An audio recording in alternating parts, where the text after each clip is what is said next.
Welcome to Saz Show, the performance edition. In today's show, our guest is Richard Norton.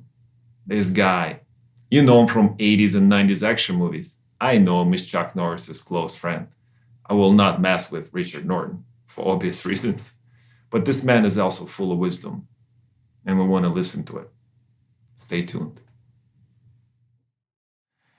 Yes, and we're back by popular demand with Richard Norton here and Saz Show. Thank you for listening. Thank you for being with us here again in Montreal this sunny day. And this is a beautiful day. Does it remind you of back home a little, right? Same sunny beaches, same, I don't know.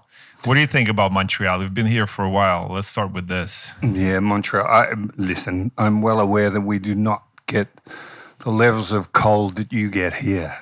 But the summertime, when we're here for these past few months, is very much like Melbourne's weather. So that's where you're from, Melbourne, right? That's where I grew up. That's where you grew up. Yeah, I grew up in Melbourne, Australia, and I kind of moved to California in 79. So I've lived there for over 35 years now. What prompted the move to California?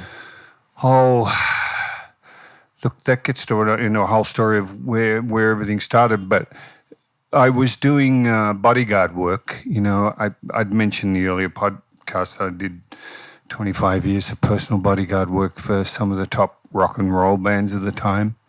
And I was working I did a tour with Linda Ronstadt.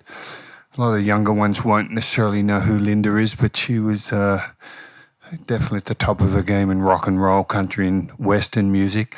And I did the tour with her, and she nicely asked if I'd come and work for her full-time in the US.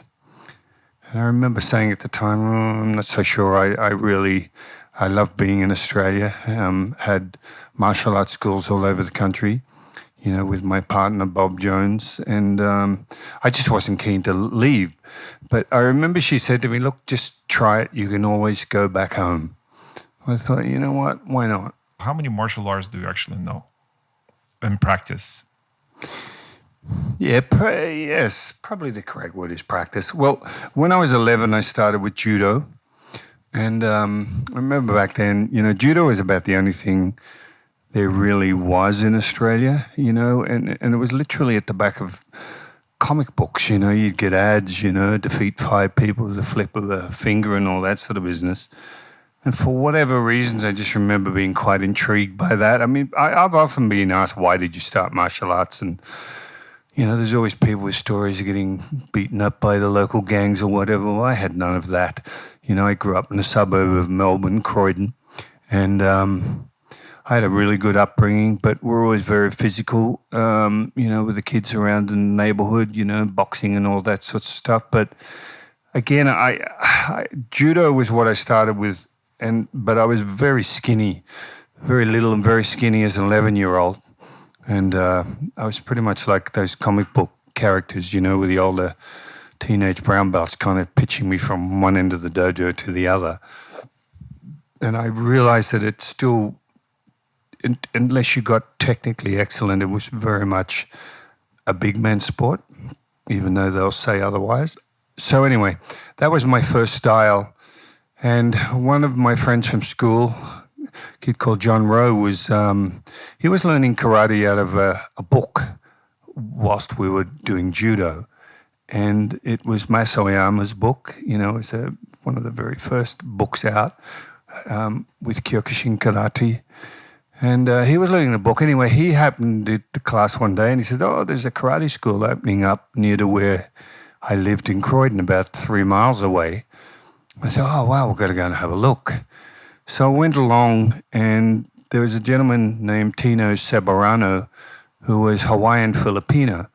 And Tino had been out in Australia for maybe 6 months, and he did a demonstration at this kind of church hall in a place called Bayswater. And there was maybe half a dozen students that he just had in that 6 months. And they had a very fundamental demonstration of what we would call H-pattern forms or kata, and a little bit of non-contact sparring. And I just remember thinking, oh my God, this is what I want to do. And I immediately joined. And I also saw it as kind of more of a stand-up, off type of fighting art where it didn't involve so much strength. Being smaller, I realized I could use a lot more agility and speed with karate, at least the way it was shown to me that day. And the style was Goju-Ryu. It's Okinawan-based karate style, though we were more Japanese sort of based under Gogen Yamaguchi. They used to nickname him the Cat, and he had his kind of hybrid Goju style. Anyway, that was the beginning of my karate career, and that really started the whole journey for me. It's funny, you look back and in hindsight, I often say to people, when you start something like martial arts, you don't know whether your instructor's good or not because you don't know anything, and it's sometimes with hindsight, after you've wasted a lot of time and money, that you find out it was a waste of time. Well, thankfully, with all the knowledge I have to date, I'm well aware that I had the best possible instructor I could ever have to start my martial arts journey. And this gets back to asking why martial arts, especially again in Australia where it was cricket and football and everything else. It was kind of an unusual endeavor. No movies, right? You want to expose. It was way before the martial arts movies came onto the market. All of that. Yeah. Yep. And I honestly believe it was just what I was meant to do with my life.